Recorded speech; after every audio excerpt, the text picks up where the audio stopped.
அம்மா, ஹரிக்கு லீவ் விட்டாங்க. நான் எங்க அம்மா வீட்டுக்கு போயிட்டு வரட்டா? ஏமா ஊர்ல இருந்து என் பொண்ணு பேர புள்ள எல்லாம் வராங்க. நீ ஊருக்கு போயிட்டா யார் வேலை செய்யுது? இல்லம்மா, போயிட்டு ஒரு வாரம் இருந்துட்டு வந்துருவேம்மா. அவ நாளைக்கு வரேன்னா நீ ஊருக்கு போயிட்டா அப்புறமா போலாம் போ.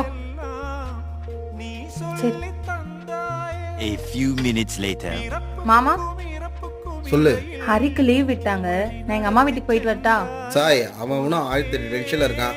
இப்போ நீ ஊருக்கு போகிறதா முக்கியமா? எங்கள் அம்மா தான் சொல்கிறாங்கல்ல, என் தங்கச்சி வந்துட்டு ஊருக்கு போனோன்னா அப்புறமா போ.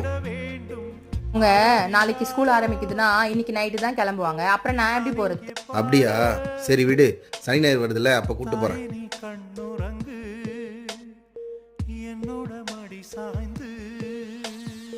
அம்மா, டா உங்க வீட்டுக்கு போறது கூட நீங்க பர்மிஷன் கேட்டு தான் போவீங்களாம்மா?